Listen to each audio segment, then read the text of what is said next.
Yes, alright, nkulamusiza kwenye mukwano gwange najo sinzo bango tuliza webale kwekumira ku mayingo ganaga Yugi Updates TV. Mwami Yoweri Kaguta Museveni finally avuddeyo na breaking a silent kuteeka eryayisidwa epya erya UPDF law. Avuddeyo n'agamba ensonga zino wammanga era n'aduulira ne bannayuganda saako n'okubasuubiza ku ebyo bye balowooza bigenda okubanga byenyigira mu tteeka lino nti we balowooza si we biriggwe mukwano gwange ali yampuliriza. Oli ku Yugi Updates TV gwatana tuyungako kirira wansi waliwo ekigambo subscribe kikoneko ojja kuba osobola bulungi nnyo otwegatako gwe mukwano gwange ali eyo. Abali emitala w'amayanja mu diaspora mbalamusizaako nnyo mukola kyamaanyi nnyo okwekumira ku mayingo gano aga Yugi Updates TV. Era nga mbalamusaako mbategeeza nti nene waffe obudde bwakinyika ggobe akakuba kawandagirira embeera yammwe eyo gye muli simanyi oba ye eri etya gwe mukwano gwange ali eyo naye nga embeera bwetyo weeri mu ggwanga Uganda. Mwami Yoweri Kaguta Museveni okusinzira nti nno UPDF Amendment Bill yayisiddwa olunaku olw'eggulo okwoseggulu wabula ate tannavaayo kubanga abaako nekyayogera ku bibadde bigambibwa era ebyogerebwa. Mwami Yoweri Kaguta Museveni olwaleero final avuddeyo n'agenda mu maaso n'okwogera ku tteeka epya eryayisiddwa erya Uganda People's Defence Force Amendment Bill 2025. Etteeka lino eripya jjukira nti nagambye eriwo omwaganya military court okubanga erina amaanyi n'enkizi okusobola okulaba nga etryingisa aba civilians abantu aba bulijjo mu kkooti yaabwe. Abo Mwami Yoweri Kaguta Museveni bagamba nti nno banaasanga n'emmundu okubanga batta abantu. Amateeka gano etteeka lino we ligenda okukwatirako ddala ennyo. Agamba etteeka ligenda mu maaso n'okkozinga newankubadde etteeka lino ligenda mu maaso n'okkozinga debits nyingi nnyo mu bannayuganda era nga sinakini nti ng'etteeka ng'ate n'abalala tebalisapootinga gwe mukwano gwange ali eyo ampuliriza. Kaakati nno Mwami Yoweri Kaguta Museveni bwe yabadde ayogera yagenze mu maaso n'okusindika message eri bannayuganda bonna bonna ng'ayogera eri ku bakulembeze naddala abali mu Great Luweero areas. Mwami Yoweri Kaguta Museveni yabasiimye nnyo naddala ba members ba parliament olw'okuyisa new amendment bill eno eya UPDF ng'agamba bayambyeko nnyo protectinga eggwanga okuva mu kabi nga kyategeeza mbu singa bano tebasazeewo kuyisa tteeka lino erya UPDF amendment bill kitegeeza nti n'eggwanga lyabadde kattu eggwanga lyabadde mu bulabe. Era agenze maaso n'obbakakasa nti olw'okuba nti mwayisizza etteeka lino kati eggwanga mwalinunudde kati eggwanga liriko yadde. N'agamba nti nno abagenze maaso n'okusapootinga amendment bill eno beeyisizza engeri ya kinnamagye kyennyininyini okusobola okulaba nga bataasa eggwanga lyabwe. Museveni watu bw'agamba.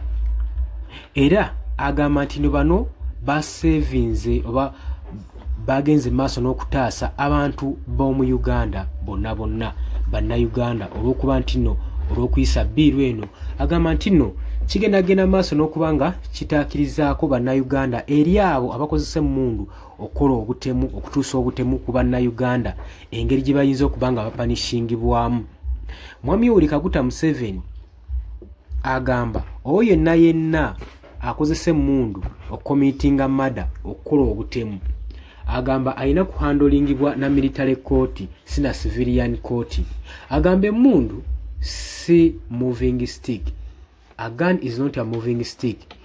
Agamba oyo yenna yenna akozesa emmundu okutta omuntu alina okuba nga afeesinga military laws. Wabula wano mwe njagala okutangaaliza bannayuganda bino bayinza okuba nga babyogera okubalaga nti no biiru eno egenda kubayamba nnyo era yabadde yeetaagisa okuba nga eyisibwa. Teri mutemu yeeweeseza mmundu ate muno mu Uganda tetulabamu kibanda oba dduuka litunda mmundu era emmundu zigizibwa ku bano ab'ebitongole ebikuumaddembe. Nze era kyennabadde ngamba etteeka lino tibadde teryetaagisa kujamba civilian libadde lirina okusigalayo mu military olw'ensonga nti n'emmundu zikwatibwa ba military ba bitongole ebikuumaddembe. Kati ensobi oba nze kyendaba kibadde balina okutangazaamu kwe kulebolinga military equipments zonna ne sources mwe ziva. So singa bagisanga mu kifo kyonna kyonna ng'ekwatiddwa civilian oyo nga bamukutte n'ekissi ekyo baba basobola okwidentifyinga kino ekissi kyani era kiva mu source ki rather than n'okuyisa etteeka ekkakali ku bannayuganda. Mwami Yoweri Kaguta Museveni yabadde si musanyufu n'abo abantu abagenze maaso oba n'ababaka ba paliamenti aboopozinze etteeka lino era agamba bano aboopozinze etteeka lino babadde bagezaako kuyamba bamenyi b'amateeka na kulisikinga safety ya ggwanga Uganda eri bannayuganda okubanga batambula nga tebali safety nga tebali safe. Abo abawakanyiza etteeka agamba balina okubanga baapologizinga nga bamuwandiikira apology oba nga bawandiikira eggwanga apology. Agamba etteeka lino eppya lyawulawinga oba liwa omwaganya General Court Martial okutryinga civilian oyo asangiddwa ng'aliggirute ng'omusango musinga ng'akozesezza emmundu okutta omuntu. Era ayongera okucriticizinga ng'agamba abo aba human rights groups saako n'abo aba opposition MPs bagamba nti nno tinenne etteeka n'ebyo ebyaliisiddwamu byandiwa omwaganya n'amaanyi agayitiridde military court okubanga esukkuluma ku kooti endala. Era batya nti military court eyinza okubanga takitingira fairly eri ba civilian tebalabawo bwenkanya bujja kubeerawo mu kooti eno.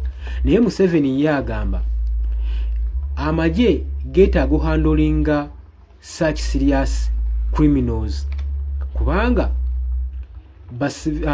civilian courts tebali strong enough kubanga bastopinga bano bamukwata mundu abagenda maaso n'okutemula abantu mu ggwanga.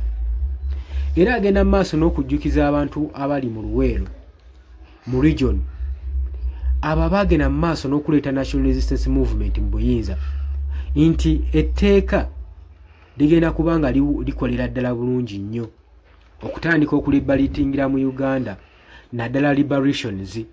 Bagamba nti struggles zaabwe eza Uganda zigeragera mu maaso n'okubanga zeeyongera mu maaso. Akageri kekiri nti n'etteeka lino lyayisiddwa. Kakati Parliament yamaze dde okuyisa UPDF Bill Amendment ya 2025. Kati kisigaliddwa ekintu kimu kyokka ekisigaliddwa Mwami Yoweri Kaguta Museveni ku finalizinga ku approvinga kuteekako omukono etteeka lino litandiko bill eno efuuke etteeka mu ggwanga.